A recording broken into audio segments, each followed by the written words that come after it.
በሰሜን ኢትዮጵያ በዋነኝነት 3 ክልሎችን ያካለለው ማለትም ትግራይ፣ አማራና አፋር ክልል የተካሄደው ለ2 ዓመታት ያህል የቀጠለው ደም አፋሳሽ ጦርነት መቋጫ ያገኘው በፕሪቶሪያው የሰላም ስምምነት መሰረት ነበር። የፕሪቶሪያው የሰላም ስምምነትን ተከትሎ በትግራይ 2 ዋና ጉዳዮች ተከስተዋል። አንደኛው በስምምነቱ መሰረት የተቋቋመው የትግራይ ክልል ጊዜያዊ አስተዳደር ነው። ሁለተኛው ደግሞ በስምምነቱ መሰረት ትጥቅ ይፈታል የተባለው ህወሓት በተቃራኒው ትጥቅ ማጠናከሩ፣ የኮማንዶ ስልጠና ሲሰጥ መቆየቱ፣ የጦር መሳሪያ ዝውውር ላይ ብርቱ ተሳታፊ መሆኑና ከፌደራል መንግስት ጋር የገባበት ችግር ነው። እነዚህ 2 ጉዳዮች አሁን ለሚታየው ውጥረትና ቀጥሎ ይመጣል ተብሎ በስጋት ለሚታየው የጦርነት ስጋት መፈጠር ምክንያቶች ናቸው። ህወሓት ለ2 እስከ መከፈል የደረሰው በተቃርኖ አቋሙና ከፌደራል መንግስት ጋር ግንኙነት ካለው ጊዜያዊ አስተዳደሩ ጋር አለመግባባቱ ነው። የቀድሞ የትግራይ ክልል ጊዜያዊ አስተዳደር ፕሬዝዳንት የአሁኑ የጠቅላይ ሚኒስትር አብይ አህመድ የምስራቅ አፍሪካ ጉዳዮች አማካሪ ሚኒስትር አቶ ጌታቸው ረዳ በጠቅላይ ሚኒስትሩ ታጭተው በፌደራል መንግስት ተወክለው ከቀድሞ ጓዶቻቸው የህወሓት ሰዎች ጋር ፍጥጫ ውስጥ የገቡት ገና በስልጣን ላይ ባሉበት ወቅት ነው። የጊዜያዊ አስተዳደሩ ፕሬዝዳንት በነበሩበት ሰሞን የፕሪቶሪያው ስምምነትን አክብረው በዚያው መሰረት መመረጣቸውን ታሳቢ ማድረጋቸው እንጂ ሌላ ትርጉም አልነበረውም። ህወሓት ግን ከፌደራል መንግስት ጋር ቀጥተኛ ግንኙነት ያለውንና የጊዜያዊ አስተዳደሩ ፕሬዝዳንትን በጥርጣሬ በማየቱ የትግራይ ፖለቲካ ከሚገባው በላይ ጡዘት ውስጥ እንዲገባ ሆኗል። አሁንም የሌተናል ጄኔራል ታደሰ ወረደ የ1 ዓመት የስልጣን ዘመን ሊጠናቀቅ ጥቂት ቀናት መቅረቱን ተከትሎ መቀሌ አንድ ስብሰባ ተካሂዶ ነበር። የስብሰባው ዋና ዓላማ በጄኔራሉ ስልጣን ላይ ትኩረት ያደረገና በተተኪያቸው ላይ የሚወስን የበላይ ጠባቂ ካውንስል እስከ ማቋቋም የደረሰ ነው። በዚሁ ምክንያት በትግራይ ክልል ከወትሮ የበረታ አዲስ ውጥረት አለ። ውጥረቱ በጄኔራሉ የስልጣን ጉዳይ ላይ ብቻ ሳይሆን ህወሓት በሚወስደው እርምጃ ጭምር የተፈጠረ ነው። ጉዳዩን እየወጡ ካሉ አዳዲስ መረጃዎች ጋር አያይዘን በስፋት እንመለከተዋለን።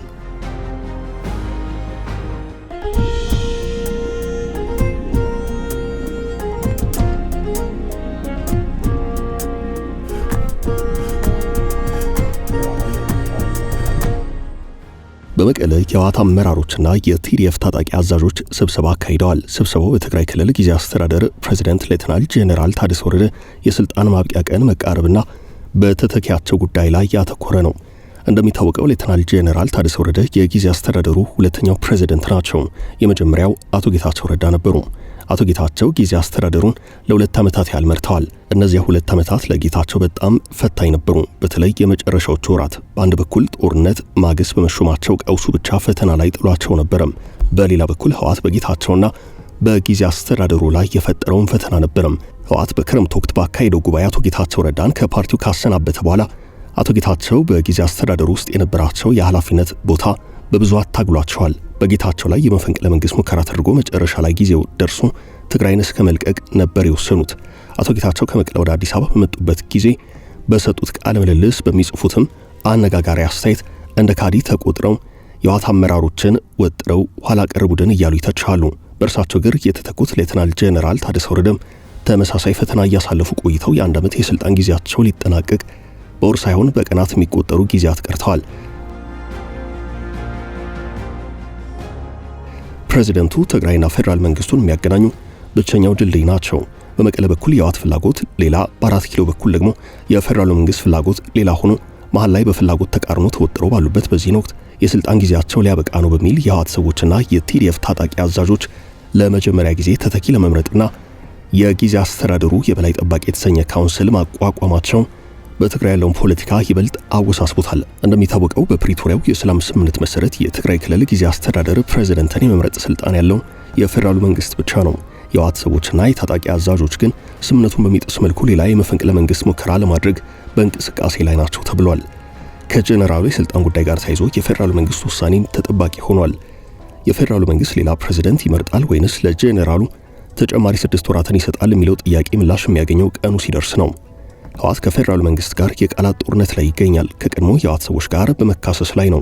የቀድሞ የትግራይ ክልል ጊዜያዊ አስተዳደር ፕሬዝዳንትና የአሁኑ የጠቅላይ ሚኒስትር አብይ አህመድ የምስራቅ አፍሪካ ጉዳዮች አማካሪ ሚኒስትር አቶ ጌታቸው ረዳን ጨምሮ ሌሎች የቀድሞ የህወሓት ቁልፍ ሰዎች በደብረጽዮን ገብረ ሚካኤል የሚመራው የህወሓት ክንፍን በብርቱ ይተቻሉ። ኋላ ቀሩ ሲሉ የሚጠሩት ይህ የህወሓት ክንፍ በአዲስ ትውልድና አስተሳሰብ መተካት እንዳለበት በተደጋጋሚ ይናገራሉ። ወጣቱ ወደ ህወሓት ጦርነት እንዳይገባ በመምከርም ጥሪ ያቀርባሉ። ህወሓት በበኩሉ ህዝቡን አስገድዶ ገንዘብ እያሰባሰበ ወጣቶችን ወደ ውትድርና እየወሰደ ለጦርነት ከፍተኛ ዝግጅት እያደረገ ነው የሚል ወቀሳም ይሰማበታል። በአሁኑ ወቅት በትግራይ ክልል ህወሓት ወጣቶችን በግዳጅ ጭምር እያፈሰ ወደ ወታደራዊ ማሰልጠኛ ማዕከላት በመውሰድ በዚያ ማሰልጥኖ ወደ ጦር ግንባር እያሰማራ መሆኑን ተከትሎ ወጣቶች ወደ አዲስ አበባና ሌሎች የሀገሪቱ ክፍሎች እየሸሹ ነው። ህወሓት ከኤርትራ መንግስት ጋር ጽምዶ የሚል ጥምረት በመፍጠር የኤርትራ ጦር ወደ ትግራይ እንዲገባ በማድረግ የጋራ ወታደራዊ እቅድና ስምሪት እስከ መውሰድ መድረሱን ተከትሎ የፌደራሉ መንግስት ወደ ሰሜን ኃይሉን ማንቀሳቀሱ በአንድ ወቅት በስፋት የተዘገበ ጉዳይ ነው። ከዚህ ጋር ተያይዞ በኢትዮጵያና ኤርትራ ድንበር ላይ የታየው ወታደራዊ እንቅስቃሴ በማንኛውም ሰዓት ግጭትና ጦርነት ሊፈጠር ይችላል የሚለውን ስጋት ከፍ አድርጎት ቆይቷል። በዓለም አቀፍ ደረጃ በሰላምና ጸጥታ ጉዳዮች ላይ ትኩረት አድርጎ የሚሰራው ኢንተርናሽናል ክራይሲስ ግሩፕ ኢትዮጵያና ኤርትራ እንዲሁም በትግራይ ያለው አሳሳቢ ሁናቴን አስመልክቶ ይፋ ባደረገው የጥናት ሪፖርት ወደ ጦርነት ሊቀየር እንደሚችል አስነብቦ ነበርም። ሌሎች የወሬ ምንጮችም ተመሳሳይ ስጋታቸውን ያንጸባረቁ ቢሆንም ዓለም አቀፍ አካላት በተለይም ተጽዕኖ ፈጣሪ እንደ አሜሪካ ያሉ መንግስታት በጉዳዩ ላይ እጃቸውን የሚያስገቡ ከሆነ ግን የተሰጋው ጦርነት ሊቀለበስ እንደሚችል ጠቁመዋል። ኢንተርናሽናል ክራይሲስ ግሩፕ በኢትዮጵያና ኤርትራ መካከል እየተባባሰ የመጣው ውጥረት እንዲሁም በፌደራሉ መንግስትና በህወሓት መካከል መልሶ እያገረሸ ያለው የግጭት አዝማሚያ ወደ ጦርነት ሊቀየር ከጫፍ ደርሷል ብሎ ነበር። በአንድ ሰሞን በፈረንጆቹ 2018 በኢትዮጵያና ኤርትራ መካከል ተፈርሞ የነበረው ስምምነት ሳይከበር ሁለቱ ሀገራት ወደ ጦርነት እያመሩ ነው ሲል ስጋቱን አስተጋብቷል። ከዚያ ሪፖርት በኋላ ውጥረቱ አልቀነሰም። በተለይ ህወሓት የሚወስደው እርምጃ መቀለን ጭምር የሚያሰጋ ሆኗል። በጉዳዩ ላይ ዶይቼ ቬለ አንድ ዘገባ አውጥቷል። ህዝባዊ ወያነ ሓርነት ትግራይ ህወሓት በትግራይ ነዋሪ ሆኑ ደሞዝተኛ ህዝብ የአንድ ወር ደሞዝን እንዲያዋጣ፣ ደሞዝተኛ ያልሆነው ደግሞ ሌሎች ቁሳቁሶችን እንዲሰጥ መጠየቁን በትግራይ የሚንቀሳቀሱ 3 ተቋሚ ፓርቲዎች ተናግረዋል። በሌላ በኩል በትግራይ ቀሰቀሳል የተባለውን ግጭት ፈርተው የትግራይ ነዋሪዎች በተለይ ደግሞ ወጣቱ ከክልሉ በስፋት እየወጣ ነው። ህወሓት 6 ቢሊዮን ብር ለማሰባሰብ ሰራተኛው ህዝብ የአንድ ወር ደሞዙን እንዲሰጥ እያስገደደ መሆኑን በክልሉ 3 የፖለቲካ ፓርቲዎች በጽኑ አውግዘዋል። የአረና ትግራይ ሉዓላዊነትና ለዲሞክራሲ ፓርቲ ሊቀመንበር አምዶም ገብረስላሴ ለዶይቼ ቬለ ይህንን ጉዳይ አስረድተዋል። ህወሓት ወጣቱን ለጦርነት እየቀሰቀሰ ወደ ጦር ግንባር አስገድዶ እየወሰደ ነው። ይህን ተከትሎ በርካታ ወጣቶች ከትግራይ ወደ አዲስ አበባ እየሸሹ ነው ብለዋል። ጉዳዩን የሚከታተሉ የትግራይ ተወላጆች በትግራይ ክልል ዳግም ጦርነት ይቀሰቀሳል ብለው ስጋታቸውን በይፋ እየተናገሩ ነው። ከጥቂት ቀናት በፊት ጄኔራል ምግበይ ኃይሌ ያወጡት ትልቁ ሚስጥር ወይንም ያረጋገጡት እውነት ህወሓትም ሆነ ህወሓት የሚመራው ቲዲኤፍ ለጦርነት ከሚያደርጉት ዝግጅት ጋር ተያይዞ የሚከሰሱበትን የመሳሪያ ግዢና የጸረ ድሮን ትጥቅ ጉዳይ አስተያየት ከሰጡበት በኋላ ውጥረቱ ከመቼውም ጊዜ በላይ ጨምሯል። ጠቅላይ ሚኒስትር አብይ አህመድ ህወሓት ሰፊ ወታደራዊ ዝግጅት፣ የጦር መሳሪያ ግዢና ወታደራዊ ቅስቀሳዎችን እያደረገ ነው ያሉት ጉዳይ እውን እየሆነ ነው። ዓለም አቀፍ ብዙሃን መገናኛዎች የጦርነት ዝግጅቱን እየዘገቡ ነው።